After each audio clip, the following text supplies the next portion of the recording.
Huitième strophe. Allongé sur ton éponge, sache que le songe dit ce qui te ronge. Là, nous parlons de Claudia Procula, l'épouse de Pilate. Matthieu ne cite pas nommément son nom, mais Matthieu dit que cette femme a eu un songe protecteur à l'égard de Jésus. Elle va dire à son mari ce qui suit.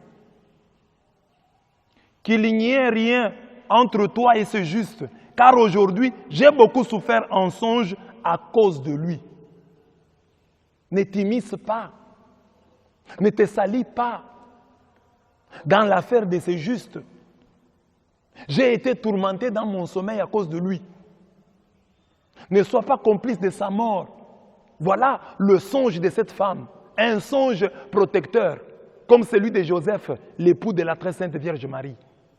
Prend la mère et son enfant et va avec eux en Égypte. Hérode est mort, rentre en Israël. Voilà l'interpellation. Le songe. Nous avons quel type de songe? Nous avons souvent des songes accusateurs, des songes soupçonneux. Dans nos songes, nous voyons les voleurs, nous voyons les sorciers, nous voyons les infidèles. Oh mon mari, je t'ai vu avec une autre femme en songe. Moi, quand je rêve, ça ne rate jamais. J'ai vu ma maman me pourchasser avec une machette. C'est qu'elle est sorcière.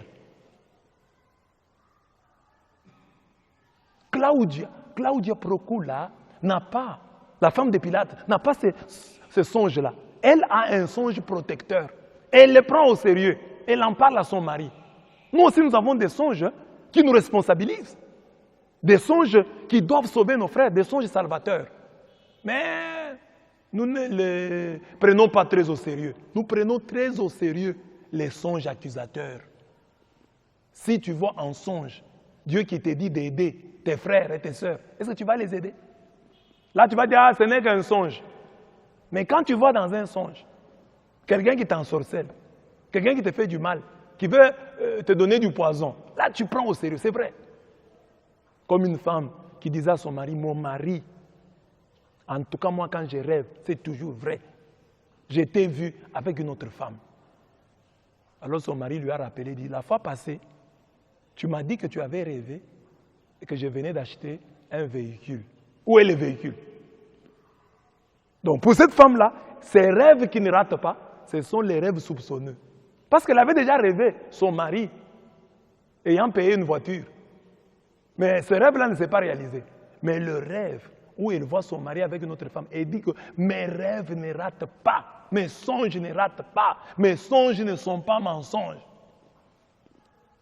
C'est pourquoi dans l'hymne, dans le poème, j'ai dit que allongé sur ton éponge, allongé sur ton lit, sur ta mousse, sache que le songe dit ce qui te ronge. Quand chaque fois tu soupçonnes ton mari déjà, quand tu vas dormir, c'est probable que tu le vois avec une autre femme. Parce que déjà quand tu vis avec lui, tu prends son téléphone, tu fais l'inspection dans son téléphone pour voir qui l'a appelé, à qui est-ce qu'il a envoyé des SMS. Alors c'est normal, avec cette jalousie-là policière, tu vas avoir des songes. Parce que cette jalousie te ronge et elle te poursuit même dans tes songes. La jalousie qui te ronge là, te poursuivra même dans tes songes. La peur qui te ronge te poursuivra dans tes songes. C'est comme ça. Alors mais Claudia Procula nous interpelle. Nous devons demander être les sosies de cette femme. Demander à Dieu de nous donner des rêves, des songes protecteurs. Seigneur, donne-moi des songes qui protègent mes frères, qui protègent ma famille, qui protègent mon mari,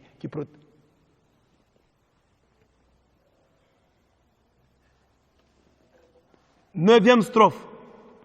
Tu offres au monde la myrrhe lorsque ton cœur admire Ceux qui savent fleurir. Et lorsque tu nous offres la lyre, avant de nous voir mourir. Ça, c'est 9. La myrrhe, c'est le parfum. Là, je parle de la myrrhophore, de cette femme qui a amené le parfum et qui l'a versé sur les pieds de Jésus. Les gens qui étaient là, ils étaient contre. Ah, c'est pas bien. Judas a même dit, il faut garder ça. Jésus a dit, non, cette femme sait qu'un jour je vais mourir. Et quand je vais mourir, on n'aura pas le temps de m'embaumer. On n'aura pas le temps de me parfumer, de parfumer mon corps. Alors cette femme, ce qu'elle accomplit, c'est une prophétie. Elle accomplit d'avance ce qui ne sera pas fait pour moi. Et Jésus avait des gens, des disciples, des femmes qui étaient autour de lui, mais ne lui avaient pas donné le parfum. Elles vont venir avec le parfum le matin de Pâques. Et elles vont trouver le tombeau vide. Elles vont rentrer avec leur parfum. Une invitation à nous aimer vivants, à nous donner le parfum de nos éloges, le parfum de nos poèmes, quand nous sommes encore vivants. C'est pourquoi j'ai dit, lorsque tu offres ta lyre, la lyre ici représente la poésie, la musique, compose des poèmes pour tes frères quand ils sont vivants. N'attends pas l'oraison funèbre pour parler d'eux en bien. Tu es le sosie de cette femme. Si tu sais admirer les gens de leur vivant, si tu sais honorer les grands, si tu sais honorer les meilleurs d'entre nous, si tu sais chanter la gloire des meilleurs d'entre nous, on voit aujourd'hui des jeunes gens, des jeunes filles qui ne connaissent rien de la grandeur.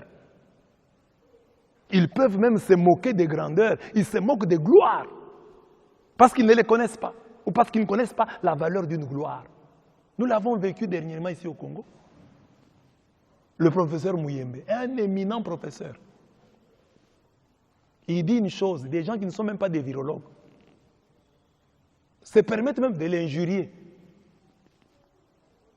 Nous sommes quel type de peuple si nous ne savons pas honorer les meilleurs d'entre nous? Honorons les meilleurs d'entre nous. Il y a des gens, quand ils parlent, nous, dans notre ignorance, nous devons nous taire. Nous devons même protester en nous taisant. Au nom de leur grandeur, au nom de ce qu'ils ont déjà fait, nous devons protester en nous taisant. Simplement parce qu'ils sont des sommités, et devant une sommité, on ne peut pas dire n'importe quoi. Et nous n'allons pas accuser aujourd'hui Dr Muyembe de mauvaise foi, alors que nous n'avons peut-être rien fait, même pas une prière, pour nos frères qui souffraient d'Ebola. Lui était là, au four et au moulin, se battant contre ces virus. Tu étais où en ce moment-là? Toi, tu aimes le Congolais plus que lui? Soyons humbles, soyons humbles. Surtout aujourd'hui avec Facebook. Nous croyons tout permis. Nous croyons que nous pouvons tout dire. Nous pouvons parler de tout. Facebook ne donne pas de diplômes. Ce n'est pas parce que tu es sur Facebook que tu as tous les diplômes. Tu peux parler de tout. Facebook ne livre pas de licences en droit, de licences en théologie. Il n'y a pas de licences, des licenciés de Facebook, des docteurs de il n'y en a pas. Soyez humbles. Vous qui êtes chrétien, quand vous voyez quelqu'un publier une chose, essayez d'abord de vous demander c'est qui. Il a la compétence en la matière. Au lieu d'écrire n'importe quoi. N'importe quoi. Toi, tu as étudié. Toi, tu connais.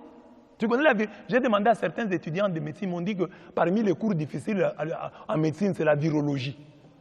Ils m'ont dit que c'est parmi les cours difficiles où ils échouent. Mais lui est virologue.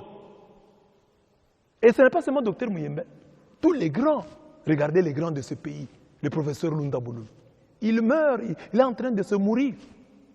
Le professeur Malou Akalenga, il est mort abandonné. Nous ne savons pas honorer les meilleurs d'entre nous. Certains même sont mal enterrés. De leur vivant, nous ne faisons rien pour eux. Et quand nous apprenons qu'ils sont morts, aux raisons funèbres, aux déclarations de ceci, le gouvernement est venu, tel a dit, une grande messe. Mais quand ils sont vivants, là, nous les oublions. Et la même chose dans nos familles nucléaires. Quelqu'un peut négliger sa maman. Et quand la maman meurt, il organise un grand deuil. Il vient avec une forte délégation de la capitale pour pleurer sa mère. Il achète un cercueil qui coûte les yeux de la tête. Là, il vient honorer sa mère, mais du vivant de sa maman. Sa maman, il y a des jours, il ne mangeait rien, il n'avait pas à manger. Il y a des jours, il manquait même de l'eau. Mais quand elle meurt, quelle dépense! C'est plus pour ta mère, hein? Ça c'est pour toi, c'est pour ta gloire, pour ta gloriole. Ce n'est pas pour la mère que tu fais ça. Aimons-nous vivants. C'est maintenant qu'il faut mettre les photos des gens sur nos statues, quand ils sont encore vivants. C'est maintenant qu'il faut composer des poèmes pour les gens, de leur vivant. C'est ça que cette femme nous dit. Il dit, le poème dit, hein, il dit, tu offres au monde la myrrhe lorsque ton cœur admire ceux qui savent fleurir, ceux qui montent, il faut les admirer. Maintenant, et lorsque tu nous offres ta lyre, avant de nous voir mourir, offre-nous ta lyre avant de nous voir mourir. 10e strophe. Il est des contraintes qui créent des âmes saintes. Il est des bontés qui rendent effrontés. Là, je parle de Simon de Cyrène. Simon de Cyrène revenait des champs. Et il est interpellé, pris manu militari. Il est forcé à aider Jésus. Il aide Jésus. Et aujourd'hui, nous l'honorons, nous parlons de lui. C'est un saint. C'est un homme de bien. C'est un modèle à suivre, Simon de Cyrène, qui a eu la grâce de porter la croix du Christ. Mais ce n'était pas de bon cœur. Il a été forcé. C'est un enseignement pour nous, que dans la vie, il y a des choses que nous ne ferons jamais de bon cœur. Il faut qu'il y ait des gens qui nous y poussent. Nous n'aimions pas étudier. Nos parents nous ont poussés à étudier. Et aujourd'hui, nous sommes fiers de nos diplômes. Nous n'aimons pas la prière. Les parents nous ont poussés à prier. Et aujourd'hui, nous sommes fiers d'être chrétiens. Nous leur sommes reconnaissants. Mais ils nous ont forcés. Au début, nous n'allions pas à la prière à cœur que vêtu. Nous allions à la prière, à notre corps défendant, à contre-cœur. Nous n'étions pas contents. Mais aujourd'hui, nous sommes fiers d'être chrétiens. Donc, dans la vie, il faut accepter cela. Que vous rencontrez dans votre vie des parents rigoureux, rendez grâce à Dieu. Des professeurs rigoureux, rendez grâce à Dieu. Des pasteurs rigoureux, rendez grâce à Dieu. Ils vont vous aider à donner le meilleur de vous-même. Mais si vous rencontrez des gens trop bons, ils vont vous déformer. C'est ce que dit le poème. Le poème dit, il est des bontés qui rendent effrontés. Il y a des bontés qui rendent effrontés. Une personne effrontée, c'est une personne sans honte, une personne éhontée, une personne impolie, qui ne craint personne, qui ne craint ni Dieu ni le diable. Il y a des gens comme ça, qui ont vendu la honte. Parce qu'ils ont rencontré des parents trop bons, comme les parents d'aujourd'hui. Ils se croient en pleine campagne électorale. Ils battent campagne auprès de leurs enfants. Pour que leurs enfants les élisent parents, je ne sais pas, ou les élisent meilleurs parents du monde.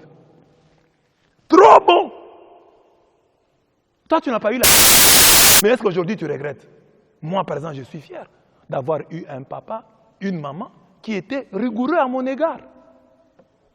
C'est que j'ai des bons, mais vient de leur éducation rigoureuse. Ce que j'ai de mauvais, là, je l'ai ramassé sur la rue. Mais ce que j'ai de bon, je l'ai eu de mes parents, qui étaient rigoureux, de notre temps. Les visiteurs arrivent à la maison. Tu entres dans la maison quand les visiteurs mangent. Quand les visiteurs partent, tu auras des... parce que tu es seulement entré dans la maison. Parce que pour nos parents, quand les visiteurs sont en train de manger et que toi tu entres, c'est pour qu'ils t'appellent. Et on était fouettés pour ça. Nous serions peut-être des grands joueurs, nous autres ici. Hein? Vous allez jouer au football, vous rentrez, on vous déshabille, vous restez en dessous de la table toute la journée. Aujourd'hui, nous sommes contents. Nous n'accusons pas nos parents. Nous sommes contents. Ils nous ont aidés. Pour écrire, nos mamans qui n'avaient même pas beaucoup étudié. Ah, il faut bien écrire. Hein? Quand tu écris mal la lettre I, oh, tu reçois des baffes, des gifles. Mais nous sommes contents. Elles nous ont aidés. Nous sommes contents. Nous sommes fiers d'avoir reçu cette éducation. Peut-être qu'aujourd'hui, tu n'es pas obligé de frapper tes enfants. Mais sois quand même rigoureux. Tu peux parler, tu peux hausser le ton, tu peux les interpeller. Tu ne dois pas tout accepter. Tu n'es pas en campagne électorale. Tu n'es pas en campagne électorale.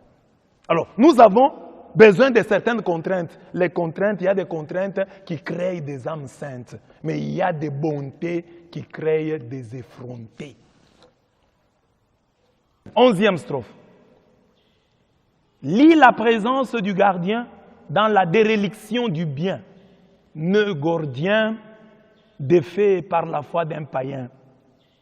Dismas quitte la masse, Longin voit loin. Là, je prends, dans la strophe 11, je prends deux personnages.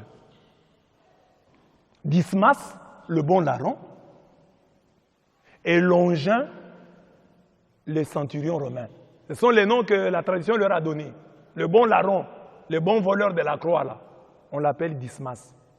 Le centurion romain, qui en voyant Jésus mourir a dit, celui-ci est fils de Dieu, on l'appelle Longin. Saint Dismas et Saint Longin.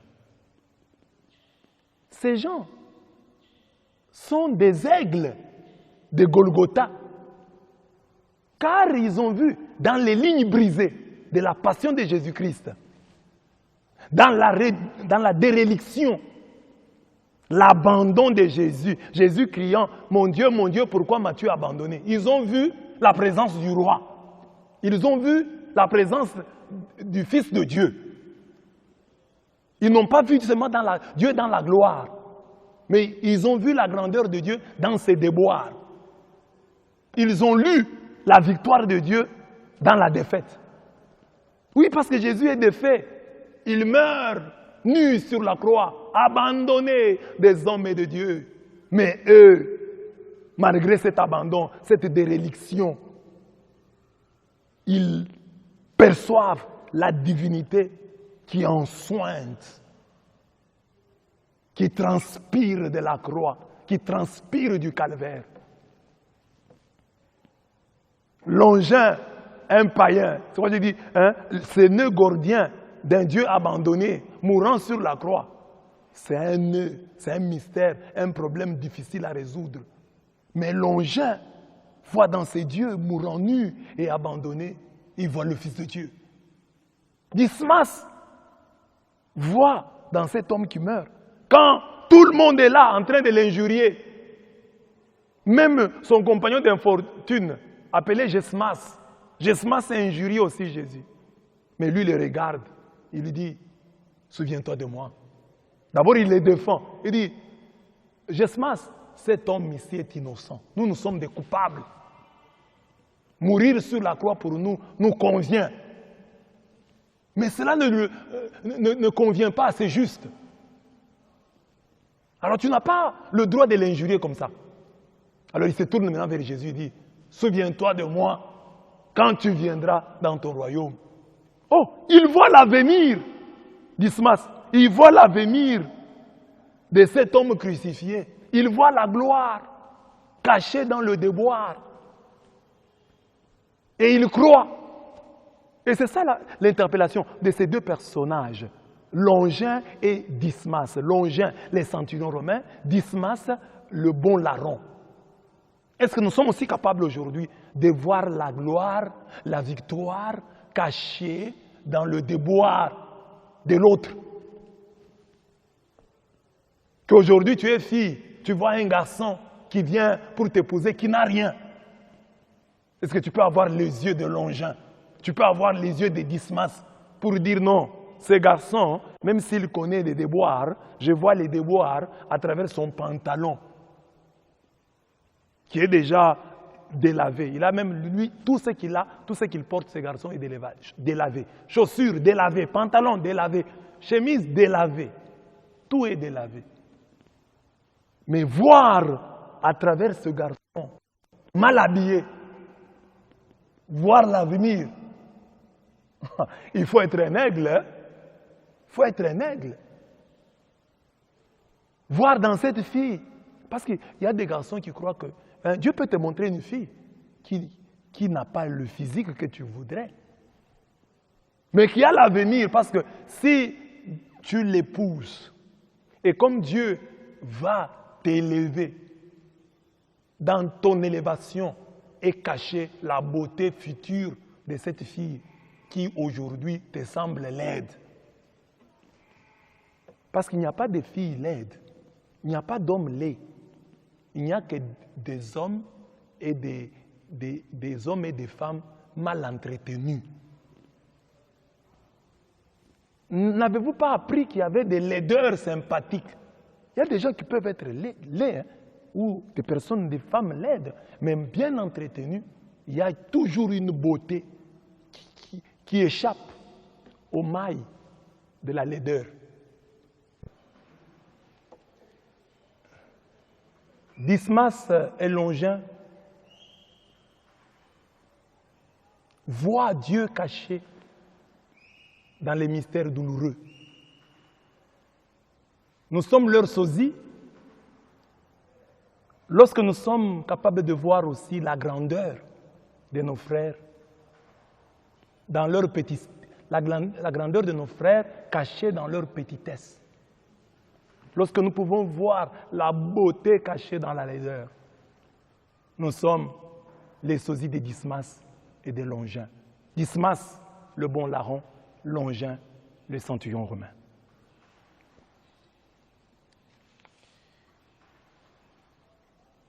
La 12e strophe, qui bombe le torse, n'a pas toujours la force.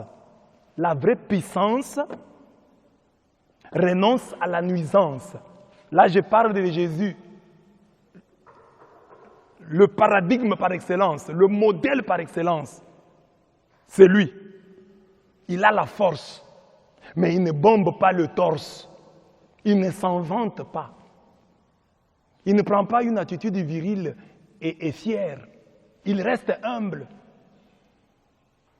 Christ Jésus, des conditions divines, ne retint pas jalousement le rang qu'il égalait à Dieu. Il s'est anéanti. Il a accepté de mourir de la mort des criminels, de la plus ignominieuse des morts. Il l'a accepté. Lui qui était fort. Il nous apprend ainsi que la vraie puissance consiste à renoncer à la nuisance. Si tu es véritablement fort, ne fais pas le mal. Ne rends pas le mal pour le mal. C'est ça Jésus. Il avait la force. Il a des troupes. Son Dieu, c'est l'Éternel des armées. Mais celui qui a les armées renonce à son pouvoir, à sa puissance. Refuse de nuire. Je l'ai dit dans les textes de l'homélie. Le sosie de Jésus, c'est celui qui, vivant, vit comme un mort. Celui qui est vivant. Il est vivant, mais il vit comme un mort. Celui qui est mort vit comme le vivant. Comme Sainte Thérèse qui dit, je passerai mon ciel à faire du bien sur la terre. Le sosie de Jésus imite Jésus qui nous montre que la vraie force consiste justement à y renoncer. La vraie force consiste à renoncer à la force. C'est la kénose. Jésus qui s'est anéanti. Et au plus fort de sa souffrance, Jésus a encore de la force pour pardonner à ses bourreaux. Père, pardonne-leur, car ils ne savent pas ce qu'ils font. Voilà la vraie force. C'est lui qui demande à Dieu de venir le venger, à lui envoyer les troupes célestes, n'est pas fort. Le fort, c'est celui qui pardonne. Quand ses blessures sont encore fraîches, quand son sang gicle encore, mais il a la force de dire, Père, pardonne-leur, car ils ne savent pas ce qu'ils font. Voilà le fort, voilà la vraie puissance qui renonce à la nuisance. C'est là Jésus, la force tranquille. Ce Messie crucifié nous enseigne une vérité de taille. Qui sait mourir n'a plus de maître. Celui qui sait mourir n'a plus de maître. Jésus savait mourir. Et voilà pourquoi il n'avait pas de maître. En réalité, C'est Jésus qui est le palmier généreux. Aujourd'hui, c'est le dimanche des rameaux. Le vrai palmier, c'est Jésus. Un palmier généreux. Cet arbre est un arbre très généreux. Il nous donne de l'huile, l'huile de palme. Il nous donne du sel. Il nous donne, avec lui, on fait des balais. Il nous donne du vin. Et quand il meurt, quand il pourrit, il nous donne des dynastes de palmiers. Ces insectes dont nous raffolons, que nous mangeons, chez nous, on les appelle impos. Nous les mangeons. Ils viennent du palmier mort, du palmier pourri. Quand il tombe, le palmier nous donne du vin. Et quand il pourrit, il nous donne les dynastes. Un arbre généreux jusque dans sa mort. Et voilà pourquoi nous disons, c'est Jésus qui est le palmier généreux. Voilà pourquoi dans la strophe 13, nous le chantons en disant, palmier généreux, se donnant jusqu'à la moelle, tel est le nom onéreux, tout couvert d'un voile, que le Christ bienheureux prie pour sauver les malheureux. Donc, la 12e et la 13e strophe chantent Jésus, la force tranquille. Chante la puissance de Jésus qui se manifeste dans son humilité. Chante la générosité de Jésus qui ressemble au palmier. Un arbre très généreux qui donne tout. Qui donne tout. Tout ce qui nous vient. Les palmiers se donnent jusqu'à la moelle. Se donnent entièrement, totalement. Nous devons donc imiter le palmier en étant aussi généreux, en donnant tout. La vie qu'il avait, il l'a donnée. Il s'est donné lui-même.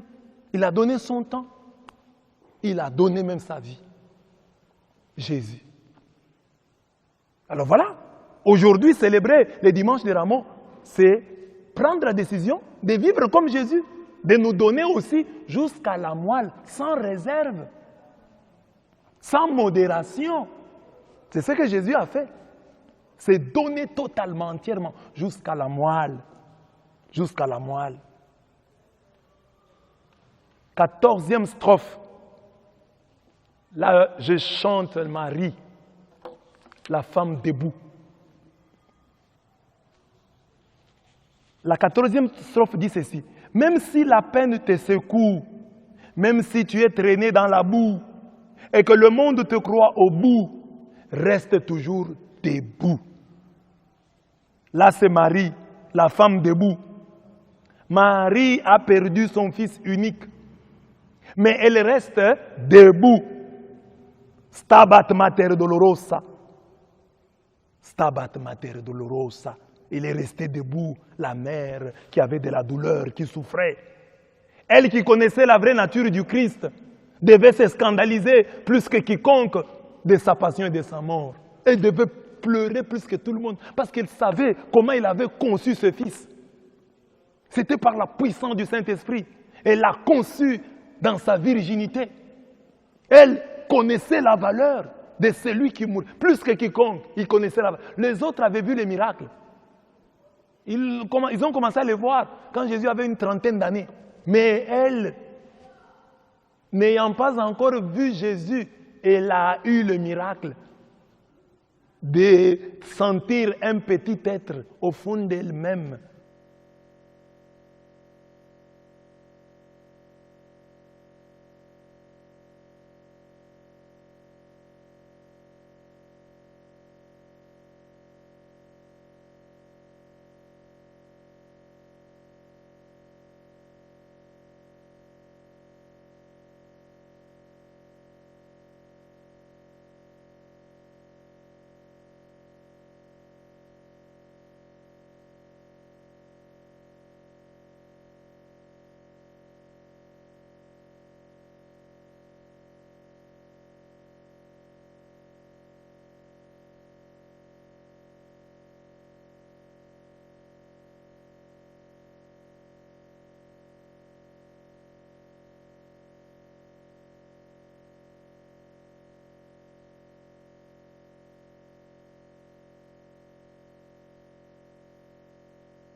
c'est la manière dont tu traites les hommes de Dieu avec qui tu vis.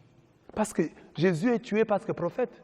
Jésus est tué parce qu'il disait la vérité. Jésus est tué parce qu'il dérangeait les gens, parce qu'il secouait les gens. C'est pourquoi on les tue. Alors si toi aussi tu as un pasteur qui te secoue et tu ne l'aimes pas, ou tu ne l'aimes pas pour d'autres raisons, tu ne vis pas bien avec lui. Parce que Jésus aussi, les gens ont raconté des histoires sur lui, qui étaient vraies. Parce que quand ils disent qu'il violait le sabbat, c'était vrai, Jésus violait le sabbat. Mais pourquoi violait-il le sabbat? Jésus appelait Dieu son Père. Pour les Juifs, c'est une faute. Comment toi tu peux appeler Dieu ton Père? C'était des fautes pour les Juifs, mais ce n'était pas des fautes pour Dieu. Et je le dis souvent aux gens, vous savez que dans la Bible, Isaïe s'est promené nu pendant 3 ans. C'est Dieu qui le lui a demandé. Osée a épousé une femme prostituée. C'est Dieu qui le lui a demandé. Abraham a pris son fils unique, il était sur le point de le tuer. C'est Dieu qui le lui a demandé. Mais si toi tu étais du temps d'Abraham, si aujourd'hui tu dois juger un pasteur, tu vas dire, non, ce pasteur a pris son fils, il voulait le tuer, c'est un mauvais. Isaïe s'est promené nu, c'est un fou. Osée a épousé une pute, c'est un pasteur vraiment dominé, c'est un Dominique. Il est dominé par sa femme. Mais pourtant, c'est Dieu qui le leur a demandé. Les hommes de Dieu sont un mystère. Quand tu les vois, tais-toi. Tais-toi et prie. Si tu vois qu'il y a des erreurs, demande à Dieu, parle-lui. Alors, la manière dont nous traitons les hommes de Dieu révèle ce que nous aurions fait au Christ si jamais nous avions été ses contemporains. Ne dis pas, si je vivais au temps du Christ, je n'allais pas les tuer. Ce n'est pas certain. Comment tu vis avec l'homme de Dieu? Parce que moi, je suis convaincu que quelqu'un qui vit bien avec son pasteur, son prêtre, qui est un homme faillible avec ses défauts, mais il vit bien avec un homme faillible, mais qui représente Dieu. Chaque curé qu'on envoie à la paroisse, tu vis bien avec lui. Tu dis, il est là comme représentant de Dieu, je dois bien vivre avec lui.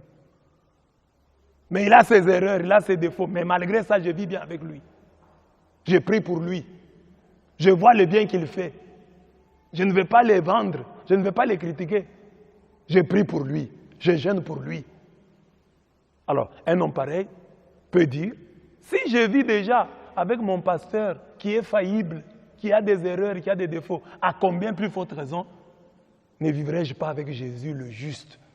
Celui qui vit avec un mauvais va vivre facilement avec un juste. Parce qu'il supporte les pasteurs qui a des défauts. Mais quand il verra Jésus qui n'a pas de défauts, il vivra avec lui sans problème. Donc c'est ça le test. Pour toi qui m'écoutes aujourd'hui, ne pleure pas seulement parce que Jésus est mort, mais pleure parce que chaque jour, tu continues à tuer Jésus à travers ses serviteurs. Regardez la haine que nous avons vis-à-vis des hommes de Dieu. Il suffit d'une petite erreur, qu'on te dise un petit rien, même sans vérifier, tu y crois directement. C'est parce que dans ton cœur, il n'y a pas cet amour. Tu ne les aimes pas, tu ne les considères pas, tu n'as pas de respect pour eux. Tu ne les vois pas avec les yeux de Dieu. C'est ça l'interpellation ici. Tu pleures la mort du maître. Le maître, c'est Jésus. Jette ton regard sur ton être. Fais un examen de conscience. Et tu verras que tu es un traître. Car tu vis mal avec ces prêtres. Tu vis mal avec les prêtres de Jésus. Mais tu les tues même. Tu les calomnies. Tu racontes des histoires sur eux. Vraies ou supposées, mais tu racontes. Est-ce que tu pries pour eux? Est-ce que tu jeûnes pour eux? Pas seulement les prêtres. Hein? Et c'est ça la dernière strophe. L'enseignement de la dernière strophe. Elle dit quoi? Comme Paul de Tarse, sur la route de Damas, déniche sa trace, la trace de Jésus, dans ce que tu tracasses, dans ce que tu casses, dans ce que tu fracasses. Paul de Tarse martyrisait les chrétiens, les faisait souffrir et pensait même rendre un culte à Dieu en faisant cela. Or, il était en dehors de la volonté de Dieu. Il faisait souffrir les autres. Nous avons aussi des gens que nous faisons souffrir, hein, que nous critiquons, parce que nous avons déjà parlé avec Dieu. Parce que c'est Dieu qui nous a donné l'ordre de critiquer tel, de le faire souffrir, de l'accuser, de l'injurier.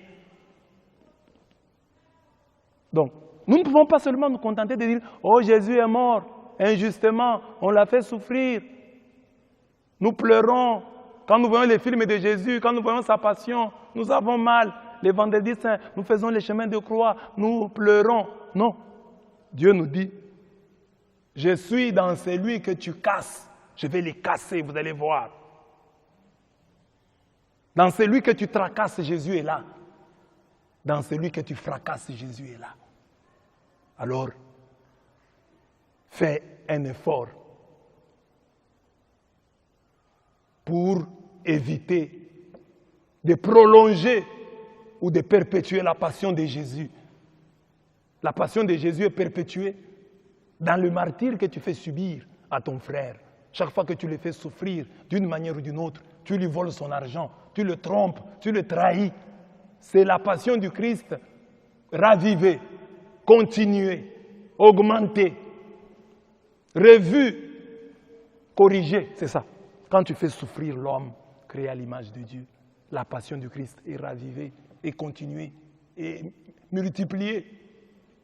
Alors, célébrer la passion du Christ, c'est se dire, même si je ne peux pas terminer la souffrance, je ne peux pas mettre fin à la misère du monde, je peux quand même lutter pour ne pas en être l'auteur.